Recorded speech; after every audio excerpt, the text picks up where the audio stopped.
The sound of a microphone stand cracking against a human spine is a noise that 4,000 people in Birmingham, Alabama, would never forget. It was April 10, 1956. Nat King Cole, the man with the voice like velvet, the gentlest soul in American music, was sitting at the piano. He was halfway through the song Little Girl, his eyes closed, lost in the melody. He did not see the shadows detaching themselves from the darkness of the aisle. He did not see the four men sprinting toward the stage with the manic energy of rabid dogs. He did not see them until the first attacker leaped over the footlights, tackling the singer off his piano bench and slamming him onto the hard wooden floor. The music stopped instantly. The screams began. This was not a fan trying to get a hug. This was an assassination attempt. The men were members of the White Citizens Council, a sanitized name for the Ku Klux Klan, and they had come with a plan to kidnap Nat King Cole, drag him out of the auditorium, and lynch him as a warning to every black entertainer who dared to perform for white audiences in the South. As they kicked the man who had just been singing about love, as they spat on him and tried to drag his unconscious body toward the exit, they felt invincible. They were in Alabama. The police were their cousins. The judges were their friends. They thought they were untouchable. But these men had made a fatal miscalculation. They forgot to check who owned the piano player. They did not know that Nat King Cole was not just a singer, he was the golden goose of the Chicago outfit. And 700 miles away, in a smoky backroom in Illinois, a telephone began to ring. The men on the other end of that line did not care about segregation laws. They did not care about Southern politics. They cared about their investment. And when the mob finds out you damage their property, they do not call the police. They send a mechanic. To understand the magnitude of this mistake, you have to understand the unique position Nat King Cole held in 1956. He was the Jackie Robinson of music. He was the first black man to host his own national television show. His record sold in the millions to both white and black families. In a country that was violently divided by race, Nat was the one bridge that everyone seemed willing to cross. His voice was non-threatening, sophisticated, and undeniably beautiful. He was not a radical. He was not a protest singer. He just wanted to sing. But in the Deep South, his mere existence was seen as a threat. The idea of a black man standing in a tuxedo, commanding the applause of white women, was psychological poison to the racists of Alabama. They called his music jungle syncopation designed to corrupt the youth. They plastered flyers around Birmingham days before the concert, demanding that the rock and roll mongrel be banned. The atmosphere in the municipal auditorium that night was tighter than a drumhead. The police were there, but they were strangely passive. They stood by the walls, arms crossed, watching the crowd with disinterested eyes. When the attack happened, the response time was agonizingly slow. For a few terrifying seconds, Nat King Cole was alone in a sea of hate. The attackers, led by a man named Kenneth Adams, swarmed him. They were not just trying to hurt him, they were trying to humiliate him. They wanted to strip him of his dignity in front of his fans.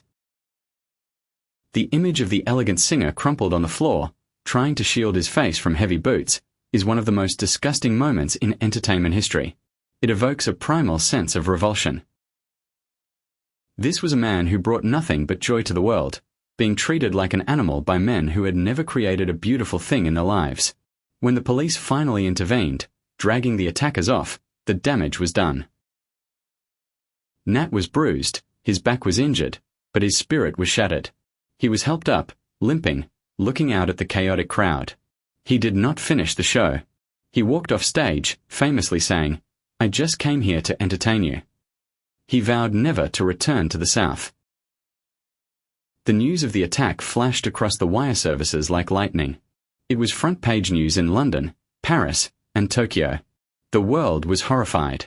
But in the underworld of America, the reaction was different. It was not horror. It was fury. See, Nat King Cole had started his career in the jazz clubs of Chicago. In the 1930s and 40s, you did not play a club in Chicago unless the outfit said you could. The mob had nurtured Nat. They had protected him when he was a nobody. And now that he was the biggest star in the world, he was a massive revenue stream for the mob-controlled casinos in Las Vegas and the nightclubs in New York. When Nat played the Sands or the Copacabana, the high roller showed up. The liquor flowed. The gambling tables were full. Nat King Cole was a money-printing machine for the Mafia. And in the Mafia's code of ethics, there is one rule that supersedes all others. You do not touch the money. The men who attacked Nat in Birmingham thought they were fighting a culture war. They thought they were defending their way of life. They had no idea they had just declared war on an organization that had more guns, more money, and less of a conscience than the entire Birmingham Police Department combined. The KKK operated on fear and intimidation, wearing hoods to hide their identities. The mob operated on efficiency and reach, wearing silk suits and smiling while they ordered hits. The clash between these two forces, the disorganized, emotional racism of the Klan and the cold, corporate violence of the syndicate, was about to begin, and it would not be fought in the courts. In the days following the attack, the phone lines between Chicago, New York, and Havana were burning up. Sam Giancana, the boss of the Chicago outfit, reportedly took the news personally. It was not that Giancana was a civil rights activist. He was not. He was a ruthless killer. But Nat was his guy. It was a matter of territory and respect. If a group of hillbillies could beat up a mob asset on stage and get away with it, it made the outfit look weak. It signaled that their protection meant nothing. That could not stand.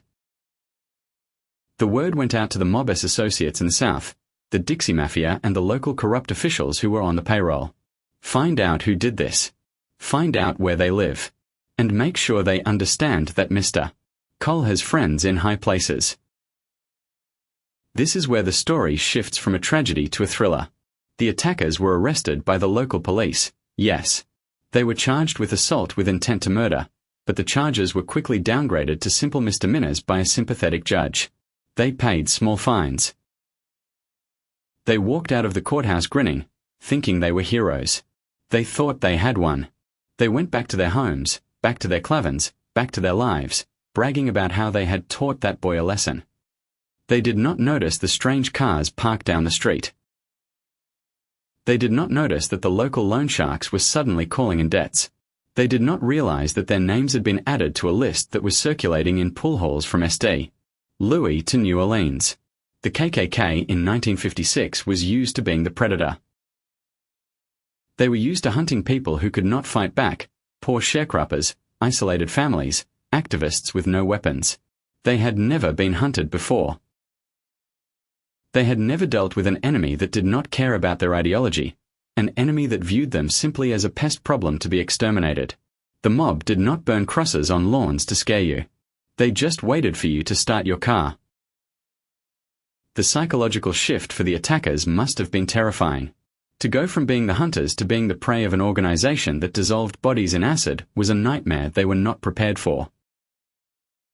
But before we get to the retribution, we have to look at the immediate aftermath for Nat. He was in pain. He was confused.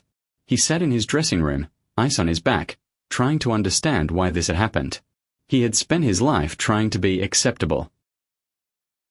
He spoke softly, dressed impeccably, never caused trouble.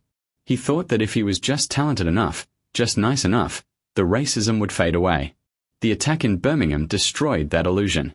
It proved that to the haters, he would never be a star, he would only be a target. This realization broke something in him, but it also hardened him. And unbeknownst to him, while he was nursing his wounds, the gears of a dark justice system were beginning to turn in his favor. The irony is palpable. The US government, the FBI, the local police, none of them could protect Nat King Cole. The institutions of law and order failed him completely. The only force on earth willing to stand up for the gentle singer was a criminal enterprise built on murder and extortion. It forces us to ask an uncomfortable question about justice. When the law is unjust, when the police are complicit, where do you turn? Do you turn the other cheek? Or do you hope that the devil is on your side? The stage was set for a confrontation that history books have largely ignored. The Klan thought they had struck a blow for white supremacy. In reality, they had just poked a sleeping dragon. The men who attacked Nat King Cole were about to find out that there are things in the dark far scarier than ghosts in white sheets. They were about to meet the men who paint houses. But before we dive into the revenge, I want to hear from you. We have viewers from all over the world. Where are you watching from? And here is the question of the day. If the legal system fails to punish attackers, is vigilante justice ever justified? Or does violence just breed more violence? Drop your city and your opinion in the comments below. I read every single one. Now, let us go back to Birmingham, where the celebration of the attackers was about to be cut short. The ripple effect of a stone thrown in a pond depends entirely on the size of the stone and the depth of the water. When Kenneth Adams and his gang of white supremacists tackled Nat King Cole in Birmingham, they thought they were throwing a boulder into a puddle. They expected a splash, some headlines, maybe a pat on the back from their racist neighbors, and then silence. They viewed Nat as just another black man who had forgotten his place. But they were looking at the world through a keyhole. They did not realize that the pond they had disturbed was actually an ocean, and the currents beneath the surface were controlled by men who viewed Alabama not as a sovereign state, but as just another territory on a map of revenue streams. The news of the attack did not just reach the local sheriff's office. It reached the penthouse suites of the Sands Hotel in Las Vegas and the cigar-filled backrooms of the Army Lounge in Chicago. And in those rooms, the mood was not one of racial outrage. It was the cold, calculating fury of a bank manager who just watched someone set fire to his vault. To comprehend the mob's reaction, you have to strip away the romance of the music and look at the ledger. By 1956, the Chicago outfit, led by the volatile and vicious Sam Giancana, had diversified. They were not just bootleggers anymore, they were the entertainment kings of America. They owned the jukebox distribution networks, they had points in the record labels, and most importantly, they owned Las Vegas. The Strip was their cash cow, a washing machine for illegal money that ran 24 hours a day. And the fuel for that machine was star power. The whales, the high rollers who would drop $50,000 at a baccarat table, did not come to Vegas for the buffet. They came to see Frank Sinatra, Dean Martin, and Nat King Cole. Nat was a pillar of the economy. When he was on the marquee, the hotel was full, the drinks were overpriced, and the skim was heavy. So, when Sam Giancana heard that a group of hillbillies had assaulted his top earner, he did not see a hate crime. He saw a threat to his bottom line. If Nat King Cole was injured, he could not perform. If he could not perform, the Sands lost money. If the Sands lost money, the outfit lost money. And in the world of organized crime, taking money out of a mobster's pocket is a capital offense. It was an insult to the competence of the organization. The mob sold protection. It was their primary product. Pay us, and nothing happens to you. Nat King Cole had paid his dues. He had played the clubs, shaken the hands, and looked the other way when he saw things he should not have. He had held up his end of the bargain. The mob had failed to hold up theirs. To a man like Giancana, whose entire power rested on the perception of invincibility, this was unacceptable. It made the outfit look weak. And in the underworld, if you look weak, you are dead. The mobilization was quiet but terrifyingly efficient. The Chicago outfit did not have a standing army in Birmingham, but they had something better, the Brotherhood of the Teamsters and the network of the Dixie Mafia. The mob is a parasite that infects every host it touches, and by the 1950s, the infection was nationwide. They had contacts in the trucking unions that moved goods through the South. They had relationships with local bookies who laid off bets with the big city syndicates. Giancana did not need to send a battalion of soldiers from Illinois. He just needed to make a few phone calls to the local operators in Alabama. The message was simple. Find out who did this. Find out where they sleep. And tell us when they are alone. While the gears of the underworld were turning, the attackers were celebrating. Kenneth Adams and the members of the White Citizens Council were taking a victory lap. They were giving interviews to local papers, framing themselves as defenders of Southern heritage. They were emboldened by the leniency of the courts. The judge had given them a slap on the wrist, a small fine that was quickly paid by donations from their supporters. They felt vindicated. They believed they had struck a blow against integration and survived. This arrogance was their second fatal mistake. They assumed the battle was fought in the courtroom. They did not know that the real trial was happening in a basement 500 miles away, and the verdict had already been rendered in absentia. There is a profound psychological dissonance in this moment. The attackers viewed themselves as the ultimate power in their small world. They were white men in the Jim Crow South. They had the law, the custom, and the history on their side. They could not conceive of a force greater than themselves. They lived in a bubble where they were the apex predators. But the mob existed outside of that bubble. To a hitman from Chicago, a member of the White Citizens Council was not a powerful political figure. He was just a loudmouth amateur with a bad haircut. The mob did not care about the racial hierarchy of Alabama. They operated on a hierarchy of violence, and on that ladder, the KKK was on the bottom rung, and the outfit was at the top. Back in Los Angeles, Nat King Cole was recovering. He cancelled his immediate tour dates. He sat in his mansion in Hancock Park, a neighborhood where his own neighbors had burned the word N-word into his lawn when he moved in. He was surrounded by physical luxury but suffocated by emotional isolation. He did not know the mob was moving on his behalf. He would not have asked for it if he did. Nat was a man of peace. He believed in turning the other cheek. He famously wrote an article titled "Why I Am Leaving the South," where he tried to explain his pain with dignity. He did not want revenge. He wanted understanding. But the forces swirling around him did not care about his wishes. He was the catalyst, not the commander. The mechanism of retribution had been triggered, and it was moving forward with or without his permission. The hunt for the attackers began with information gathering. This is the part of mob warfare that movies often skip. Before the violence, there is the surveillance. The local contacts in Birmingham, corrupt private investigators, union stewards, people who lived in the grey areas, started asking questions. They went to the bars where Adams and his crew drank. They noted the license plates of their cars. They found out their daily routines. It was not hard. These men were not hiding. They were proud of what they had done. They were loud. And every time they bragged about beating up the piano player, someone was listening, writing it down, and passing it up the chain. The intelligence report that reached Chicago painted a picture of a disorganized, pathetic group of zealots. Adams was a man with a failed business and a lot of anger. His accomplices were drifters and bullies. They were not soldiers. They were soft targets. This information changed the mob's calculation. If these men had been connected to powerful politicians or federal agents, the retaliation might have been subtle: financial ruin, blackmail, exposure. But these men were nobodies. They were trash in the eyes of the syndicate. And nobodies can be touched. Nobodies can be erased. The decision was made to not just hurt them, but to terrify them.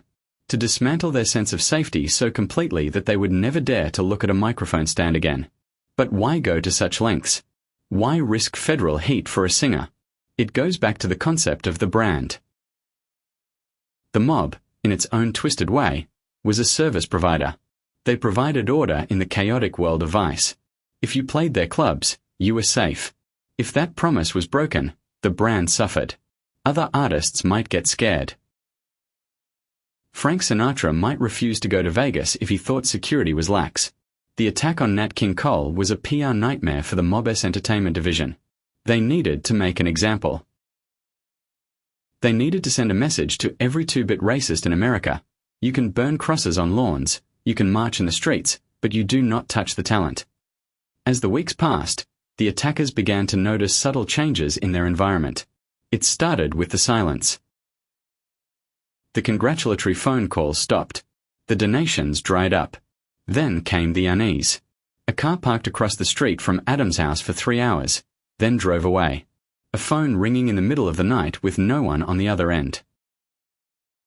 The local loan shark calling in a debt immediately, refusing to extend credit. The pressure was being applied hydraulically, squeezing the air out of their lives before the hammer fell. They started to look over their shoulders. They started to wonder if maybe, just maybe, they had angered someone bigger than the local NAACP chapter.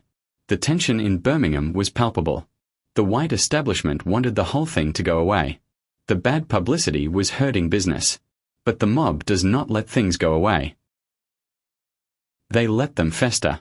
They wait until the target is relaxed, until he thinks the storm has passed. And then they strike. Kenneth Adams thought he was safe because the judge had let him go. He did not understand that the judge's gavel meant nothing to a man holding a lead pipe in a dark alley. He was living on borrowed time, and the interest rate was exorbitant. The mob had finished their homework. They knew where he lived. They knew where he worked. And they had decided that it was time to collect. The rehearsal was over. The main event was about to begin, and for the men who attacked Nat King Cole, the music was about to stop forever. The transition from paranoia to reality happened on a humid Tuesday night on a lonely stretch of road just outside Anniston, Alabama. Kenneth Adams was driving his truck home, the radio playing a country station, feeling the warm wind coming through the open window. He had spent the evening at a meeting of the council, receiving backslaps and free drinks from men who viewed his assault on Nat King Cole as a heroic defense of their heritage. He felt safe. He felt protected by the geography of the South. But as he rounded a curve near the swamplands, his headlights caught the reflection of chrome blocking the road. A black sedan was parked sideways across both lanes. It was not a police cruiser. It was a Lincoln Continental, a car that cost more than Adams' house, gleaming ominously in the moonlight. Adams slammed on his brakes, his truck skidding to a halt in the gravel. His first instinct was anger. He thought it was some drunk tourist or a breakdown. He grabbed the tire iron from under his seat, a reflex born of arrogance, and stepped out of the truck. "Hey!" he shouted into the darkness. "Move that damn car or I'll move it for you." The silence that answered him was heavy. The crickets seemed to stop chirping. Then, the rear door of the Lincoln opened. A man stepped out. He was not wearing the overalls or work shirts common in Anniston. He was wearing a dark, tailored suit that looked like it belonged in a boardroom in Chicago. He adjusted his cufflinks, took a slow drag from a cigarette, and walked toward Adams. He did not look angry. He looked bored. Behind him, the driver stepped out, a massive man with a neck thick as a tree stump, holding a baseball bat loosely in his hand. Adams gripped his tire iron, but for the first time, a cold sliver of doubt pierced his confidence. These men did not look like the civil rights agitators he was used to bullying. They moved with a predatory grace that was entirely foreign to him. "You Kenneth?" the man in the suit asked. His voice had the flat, nasal accent of the Midwest. It was not a question. It was a verification of a target. "Who is asking?" Adam spat back, trying to maintain his bravado. "You boys are a long way from home. You best turn around before you get into trouble." The man in the suit smiled, but it did not reach his eyes. "Trouble," he repeated softly. "That's a funny word, Ken. You see, trouble is exactly why we here. You caused a lot of it last week." "I defended my state," Adams declared, puffing out his chest. "I stopped that Negro from corrupting our theater. And the judge let me go. So unless you the FBI, you got no business with me." The man in the suit laughed, a dry, humorless sound. He walked closer, invading Adams' personal space, ignoring the tire iron completely. "The FBI," he said. "No, Ken. The FBI has rules. They have to read you your rights. They have to file paperwork. We do not have those handicaps." He flicked his cigarette onto the road. "You see, Mr. Cole, he works for us. He sings in our clubs. He brings people to our tables. And when he sings, we make money. A lot of money." The realization hit Adams like a physical blow. The color drained from his face. He looked at the bat in the driver's hand. He looked at the suit. You with the Italians," he stammered. "We with the management," the man corrected. "And the management is very unhappy. You broke our singer's back. You cancelled his tour. That cost us about $50,000 last week." The man leaned in, his face inches from Adams. "We are not here for civil rights, Ken. We do not care who sits on what bus. We are here for the receipt. You broke the merchandise. Now you have to pay for it." Adams tried to swing the tire iron. It was a desperate, panic-fueled motion. But the driver was faster. The bat moved in a blur, connecting with Adams' wrist with a sickening crack. The tire iron flew into the ditch. Adams fell to his knees, screaming, clutching his shattered arm. The man in the suit did not flinch. He looked down at Adams with pure disgust. "That was stupid, Ken. We were just talking." He nodded to the driver. Teach him the difference between a hate crime and a business expense. What followed in the next 10 minutes was a brutality that Kenneth Adams had never experienced, even in his worst nightmares. It was not a fight. It was a dismantling. They did not kill him. That would have brought too much hate. Instead, they carefully and methodically broke him. They broke his ribs. They broke his nose. They inflicted the kind of pain that changes a man's personality. As Adams lay in the dirt, gasping for air, bleeding from a dozen cuts, the man in the suit crouched down beside him. "Listen to me closely," the man whispered. "You are going to go home. You are going to tell everyone you fell down the stairs. And then, you are going to stop. You are never going to touch a microphone stand again. You are never going to look at a singer again. Because if we have to come back down here, we won't not bring a bat. We'll bring a shovel. Do you understand?" Adams nodded weakly, tears and blood mixing in the dust. "Good," the man said. He stood up, brushed the dust off his trousers, and got back in the Lincoln. "Drive safe, Ken." The car peeled away, leaving Adams broken in the middle of the road. But the night was not over. This was a coordinated strike. Across town, the other members of the gang who had jumped Nat King Cole were receiving similar visits. They were not all physical beatings. The mob knows that there are many ways to destroy a man. One attacker, a man who owned a small grocery store, woke up to find his business engulfed in flames. The fire department, suspiciously, took 40 minutes to arrive. Another attacker, who worked at a local factory, was met at the gate by his foreman and told to clear out his locker. The foreman, having received a phone call from a union representative in Chicago, made it clear that if this man stayed on the payroll, the factory's shipping contracts would be voided. The systematic destruction of the attackers' lives was efficient and ruthless. It was a lesson in asymmetric warfare. The Klan relied on local intimidation, burning crosses, threats, social ostracism. The mob relied on structural power. They attacked the attackers' livelihoods, their bodies, and their sanity. Within a week, the swaggering heroes of the White Citizens Council were reduced to terrified ghosts. They stopped going to meetings. They stopped giving interviews. They stayed inside their houses with the curtains drawn, jumping at every car that drove past. The psychological impact on the local white supremacist community was profound. They realized that their cause offered no protection against the syndicate. They were used to fighting the helpless. They had no idea how to fight the heartless. But the most chilling aspect of this retribution was the silence. There were no police reports filed by Adams or his friends. How could they go to the sheriff? What would they say? "I beat up a black singer, and then the Chicago Mafia beat me up?" It would be an admission of their own vulnerability. It would shatter the myth of white supremacy they clung to. They had to swallow their punishment in silence, which is exactly what the mob counted on. The underworld thrives in the dark. By refusing to report the crimes, the attackers became complicit in their own abuse. Back in Los Angeles, Nat King Cole slowly recovered. He began to walk again. He sat at the piano. He never spoke publicly about the retribution. It is unlikely he knew the specific details of what happened on that road in Anniston.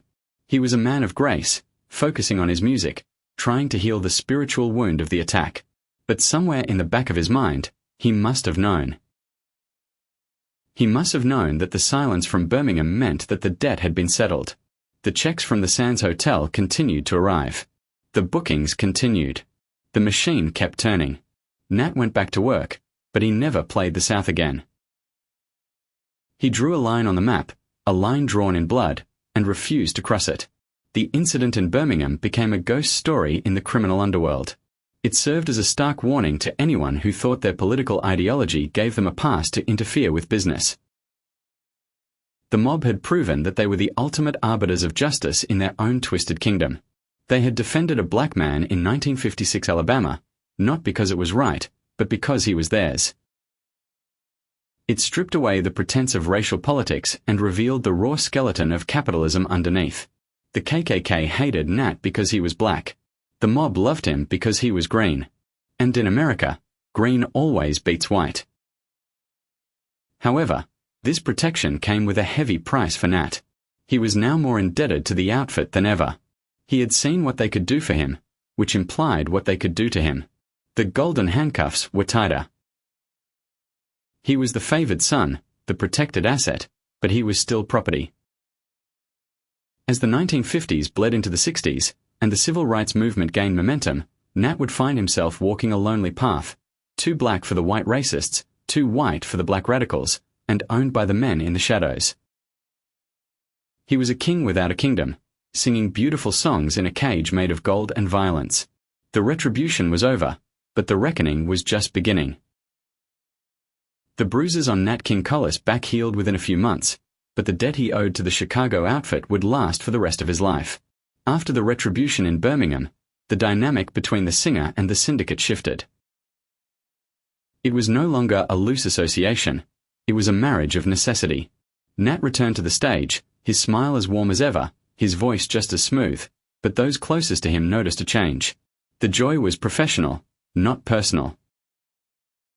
He began to smoke more, cool menthols, one after another, chaining them together until the air around him was a permanent blue haze. He was not just smoking for pleasure, he was smoking to suffocate the anxiety of a man who knows he is walking a tightrope over a pit of vipers. He had seen the violence the mob was capable of on his behalf, and the thought of that violence being turned against him kept him awake at night. He became the perfect employee, punctual, polite, and profitable. The epicenter of this gilded cage was Las Vegas.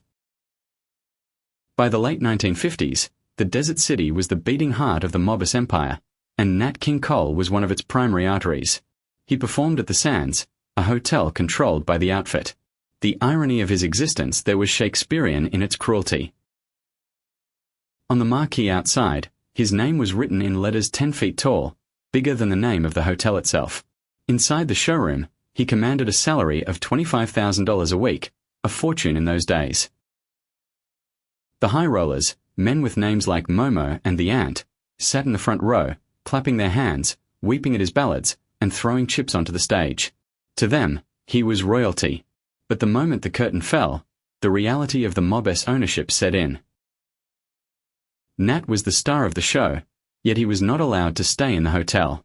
The casino managers, implementing the segregationist policies that the mob enforced to keep the white tourists comfortable, barred him from the gambling floor. He could not eat in the restaurant. He could not swim in the pool. After singing his heart out for 2 hours, he was escorted by security, often the same mob enforcers who protected him, out the back door, past the garbage dumpsters, and into a car that drove him to a shabby boarding house on the west side. It was a daily ritual of humiliation. The mob protected his body from the KKK, yes, but they did nothing to protect his dignity from the Jim Crow laws they chose to uphold for business reasons. There were moments when the mask slipped. One famous story from the Sands involves a night when a particularly powerful capo from New York was visiting. He invited Nat to his table for a drink after the show. The hotel manager, terrified of breaking the segregation rules, rushed over and whispered that Mr. Cole could not sit there. The capo looked at the manager, then at Nat. He did not make a speech about civil rights. He simply said, "If he does not sit, I do not gamble. And if I do not gamble, I'm going to tell Chicago why the drop is short this week." The manager vanished. Nat sat down. It was a victory, but a hollow one. It reinforced the fact that his rights were not God-given. They were granted by the whim of a gangster. He was allowed to be a human being only when it pleased the men who owned the building. This passivity began to cost him dearly in the court of public opinion. While Nat was navigating the shark tank of Las Vegas, the civil rights movement was exploding across America. Martin Luther King Jr., Thurgood Marshall, and the NAACP were marching, fighting, and bleeding for equality.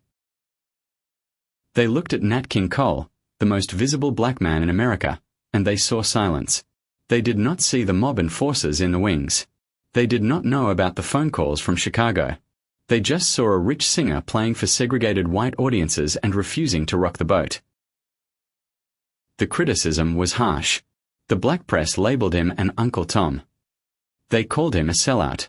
They demanded to know why he would not boycott the segregated venues. This criticism broke Nat's heart. He was not a traitor, he was a hostage. He tried to explain it in interviews, saying, "I am an entertainer, not a politician." But that answer was not enough for a generation that was on fire. He could not tell them the truth. "I say not boycott the clubs because the men who own the clubs owe me." If he refused to play the Sands, it was not a breach of contract. It was a breach of respect to Sam Giancana. And you do not disrespect Giancana. So, Nat absorbed the hate from his own people, swallowing the bitterness along with the smoke from his cigarettes. He was fighting a war on two fronts. The white racists wanted to kill him for being black, and the black radicals wanted to destroy him for not being black enough. And the only people who stood by him were the criminals who saw him as an asset. The stress of this double life began to manifest physically. Nat was always thin, but he began to look gaunt. His eyes, usually bright, grew tired. The joy of the music was still there, it was his only escape, but the moments between the songs became harder to bear. He threw himself into his work, touring relentlessly, recording album after album. He was trying to outrun the silence. He was trying to be so successful, so undeniable, that he could buy his way out of the trap. But the mob does not sell freedom. They only rent it. In 1961, Nat decided to produce a Broadway show, Sights and Sounds. It was an integrated cast, a bold move. He poured his own money into it. He wanted to do something that was his, something the mob did not control. But the show struggled. The critics were unkind. The white audiences were not ready for it. He lost a fortune. And who was there to bail him out? The syndicate. They offered him more dates in Vegas, more tours, more money to cover the losses. Every time he tried to step out on his own, the system pulled him back in. The lesson was clear. You are safe as long as you stay in your lane. Do what we tell you, sing the songs, smile for the whales, and we will keep the wolves away. Try to be a hero, and you will fall. It is a tragedy of wasted potential. Nat King Cole was a man of immense intelligence and grace. He could have been a powerful voice for change. But the protection racket he had fallen into silenced him more effectively than any censor. The mob did not need to threaten him daily. They just needed him to remember Birmingham. They needed him to remember that without them, he was vulnerable. It was a psychological prison, walled in by gratitude and fear. As the 1960s progressed, the world began to change. The barriers were falling. But for Nat, time was running out. The chain smoking, the stress, the endless nights in smoke-filled clubs, it was all accumulating. The protection of the mob could stop a bullet, but it could not stop biology. The tragedy of Nat King Cole was not that he was murdered by the KKK. It was that he was slowly consumed by the life he had to lead to survive them. The man who had been saved from the lynching rope was now walking toward a different kind of executioner, one that grew inside his own chest. And no amount of phone calls from Chicago could fix what was coming next. The end of the Nat King Cole story did not come with a burning cross or a gunshot in a dark alley. It came with a cough. A dry, persistent, hacking cough that echoed through the dressing rooms of the Sand Hotel in late 1964. For years, the mob had protected Nat from everything. They had built a fortress around him so impenetrable that the KKK had given up trying to breach it. But the mob had overlooked one assassin, one that Nat had invited into the fortress himself, the pack of cool cigarettes in his pocket. He smoked 3 packs a day. He smoked to calm the nerves that jangled from walking through white hotel lobbies where he was not welcome. He smoked to suppress the anger of being called an Uncle Tom. He smoked because, in the high-stress world of mob-controlled entertainment, tobacco was the only legal anesthetic available. And while the syndicate could stop a man with a baseball bat, they were powerless against the cells mutating inside Nat's left lung. The collapse happened quickly. In December 1964, after a grueling tour, Nat finally saw a doctor. The diagnosis was a death sentence: advanced lung cancer. The news hit the entertainment world like a sledgehammer, but it hit the underworld with a specific kind of panic. To the Chicago outfit and the Las Vegas bosses, Nat King Cole was not just a friend, he was a blue-chip stock that was suddenly crashing. The reaction from the syndicate was immediate and overwhelming. They did what they always did when faced with a problem. They threw money at it. Phone calls were made from unlisted numbers in Chicago to the most prestigious hospitals in California. "We want the best," the voices said. "We do not care what it costs. Fix him." The mob offered to fly in specialists from Europe. They offered to buy experimental equipment. It was a display of arrogance born of decades of absolute control. These were men who were used to bending reality to their will. If a politician was in the way, they bought him. If a law was inconvenient, they broke it. They genuinely believed that their power extended to biology itself. They thought they could negotiate with cancer. But for the first time in his career, Nat King Cole could not be saved by a phone call from Sam Giancana. He was admitted to St. John S. Hospital in Santa Monica. The treatment was brutal, cobalt therapy that burned his skin and drained his energy. And yet, the protection continued to the very end. The hospital wing where Nat stayed was secured like a fortress. Private security, paid for by his associates, stood guard. They were not guarding him from assassins anymore, they were guarding his dignity. They kept the paparazzi away. They kept the curiosity seekers out. It was a final act of loyalty from the men who had owned him. They ensured that the king died in peace, without the flashbulbs popping in his face. The tragedy of his final weeks was compounded by the release of his last album, Love. He recorded it while he was dying, his voice still smooth as silk, even as his lungs were failing. It was a superhuman feat of professionalism. The mob bosses listened to the masters and wept. These hardened killers, men who had ordered executions without blinking, were genuinely devastated.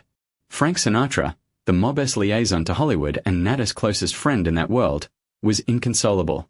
Sinatra famously said, "He was the best friend I ever had." It was not just a soundbite. In the lonely, dangerous world of the top tier, where everyone wants something from you, Nat was the only one who just wanted to sing. The bond between the gangsters and the singer was twisted, transactional, and exploitative, but it was not devoid of love. It was the love a master feels for his prized thoroughbred, but it was love nonetheless. As Nat wasted away, weighing less than 100 pounds, the golden cage finally opened. The contracts, the tour dates, the obligations to the Sands, they all dissolved. The mob realized that the asset was gone. And in that realization, the relationship shifted. They stopped viewing him as an earner and started viewing him as a man. They sent flowers, truckloads of them. They sent prayers.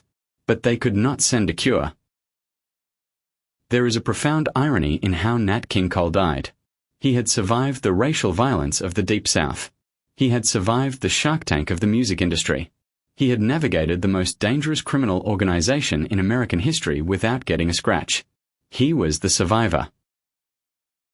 But the stress of that survival is what killed him. The cancer was the physical manifestation of the toxic environment he had lived in for 20 years. The smoke he inhaled was the exhaust of the engine that kept him safe. The mob had protected him from the KKK, but they had locked him in a room full of smoke and stress, and handed him the lighter. On February 15, 1965, Nat King Cole passed away. He was 45 years old. The news stopped the world. In Las Vegas, the neon lights of the Sand Hotel were dimmed, a tribute usually reserved for heads of state or mob bosses. It was the final salute from the city he helped build, the city that would not let him sleep in its beds but mourned him when he left the stage forever. The protection racket was over. The debt was paid in full. But the story did not end with his last breath. The funeral became a spectacle that highlighted the strange duality of his life. In the pews, sitting shoulder to shoulder, were civil rights leaders and mob enforcers. Robert F. Kennedy was there. So were associates of the Chicago outfit. It was a surreal gathering of the forces that had pulled Nat in opposite directions his entire life: the law, the struggle, and the crime. They all came to claim a piece of his legacy. But as they laid him to rest, the uncomfortable truth hung in the air. The civil rights leaders had not been able to protect him in Birmingham. The law had not been able to stop the attackers. Only the men in the back row, the ones in the expensive suits with the bulging pockets, had truly kept the wolves at bay. And now that he was gone, the silence was deafening. The king was dead, and the era of the untouchable Black Star was dying with him. The game was about to change, and the protection that Nat enjoyed would not be offered to the next generation. When the earth covered Nat King Cole's casket in 1965, it did not just bury a man, it buried the secret history of an era. The partnership between the gentle singer and the violent underworld faded into the shadows, becoming a whisper in the biographies rather than a headline in the papers. But looking back, we are left with a ledger that is difficult to balance. On one side, we have the crushing weight of the golden handcuffs, the stress, the smoke, the humiliation of being a second-class citizen in the very hotels that got rich off his talent. On the other side, we have the undeniable fact of his survival. In a time when black men were being lynched for whistling, Nat King Cole stood on the highest stages in the world, untouchable, because the most dangerous men in America had his back. The fate of the men who attacked him in Birmingham serves as the final, poetic justice of this story. Kenneth Adams and his crew did not become heroes of the white race. They became footnotes of shame. Their lives unraveled. The pressure from the syndicate, the financial ruin, and the social isolation broke them. They died in obscurity, angry and forgotten, realizing too late that they had picked a fight with a force of nature. While their names are now only found in dusty police files, Nat King Cole's name is immortal. His voice is still heard at every Christmas, at every wedding, in every corner of the globe. The mob did not just protect his body. By keeping him alive and working, they ensured his legacy would outlast their own criminal empire. The Chicago outfit and the Las Vegas families that owned Nat eventually fell. The FBI, the RICO Act, and the corporate takeover of Vegas dismantled the machinery that had protected him. The era of the gangster patron ended. But the question remains, could Nat King Cole have existed without them? In the brutal reality of 1950s America, probably not. He likely would have been silenced, either by the violence of the Klan or the poverty of a segregated industry. It is a jagged pill to swallow, to admit that we owe the career of one of our greatest artists to murderers and racketeers. It forces us to accept that in a broken system, sometimes the only path to the light is through the darkness. Nat King Cole was not a weak man for accepting their help. He was a pragmatist. He was a man who wanted to spread love in a world filled with hate, and he used the only shield available to him. He walked through the fire, smiled at the devil, and sang his song. And in the end, the devil got his due, but the world got the music. The story of Nat King Cole and the mob is the ultimate American paradox. It teaches us that heroes are not always alone, and protectors are not always good. Sometimes, justice is not a lady with a scale. Sometimes, it is a guy in a silk suit with a baseball bat in the trunk of a Lincoln Continental. Nat's song Unforgettable rings true, not just for his voice, but for the lesson his life teaches us, that even in the grip of organized crime, dignity can survive, and beauty can bloom in the unlikeliest of gardens. So, the next time you hear that velvet voice on the radio, remember the cost.